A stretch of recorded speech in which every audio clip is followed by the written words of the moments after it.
Life style சேஞ்சஸ்க்கு எந்த மாதிரி உணவு எடுத்துக்கிட்டால் நல்லது அப்படிங்கிறதுக்கு இது ஒரு ஐடியா இருக்குங்க.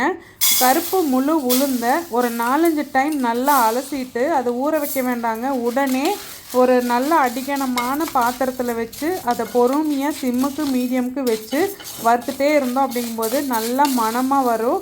நல்லா செவந்து இந்த மாதிரி வந்ததுக்கப்புறமா அதை ஆற வச்சுக்கலாங்க. 800 கிராம் கருப்பு உளுந்துக்கு 200 கிராம் பார்லி அரிசி எடுத்துருக்கிறேன்.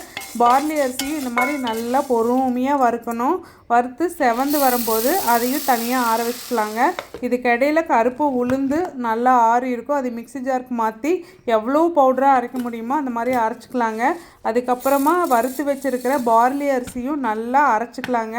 அதுக்கப்புறம் ஏற்கனவே அரைச்சி வச்சுருக்கிற கருப்பு உளுந்தையும் சேர்த்து அரைக்கும்போது ரெண்டும் நல்லா கலந்துக்கும். இன்னும் முடிஞ்ச வரைக்கும் நைஸ் ஆகிடும். அதுக்கப்புறம் இந்த பாத்திரத்தை கொஞ்சம் ஓப்பனாக இருக்கிற மாதிரி வச்சோம் அப்படின்னா சூடு இருந்தாலும் போயிடும். அதுக்கப்புறம் நல்லா மூடி வச்சுக்கலாங்க. இது கூழ் காய்ச்சறது எப்படின்னு பார்த்தீங்கன்னா, ஒரு 1.5 டீஸ்பூன் அளவுக்கு ஒரு தண்ணி கொஞ்சமாக எடுத்து நல்ல பேஸ்ட் மாதிரி கலக்கிட்டு 1 பங்கு மாவுக்கு 4-5 பங்கு தண்ணி வச்சு கொதிக்கும் போது இந்த பேஸ்ட்டாக கலக்கி வச்சுருக்கிறதையும் சேர்த்து நல்லா கலக்கி விட்டுக்கலாங்க. அப்போ தான் கட்டி தட்டாமல் இருக்கும். அதுக்காக தான் பேஸ்ட்டாக கலக்கிறோம். அதுக்கப்புறம் அதில் கல்லுப்பையும் சேர்த்து நல்லா கலக்கி ஒரு வெதுப்பாக வர வரைக்கும் விட்டுட்டு சாப்பிட்டோம் அப்படின்னா அவ்வளோ ஒரு அமிர்தமாக இருக்குது. டேஸ்ட்லி ஆகட்டும், சாப்பிட்டதுக்கப்புறம் ஆகட்டும் அவ்வளோ நல்லா இருக்குங்க. இது கூட முடிஞ்ச வரைக்கும் என்னென்ன காய்கள் இருக்கோ அது கூட நம்ம சர்வ் பண்ணலாம். இது பார்த்திங்கன்னா பழுத்த பாவக்காய் தொக்கு.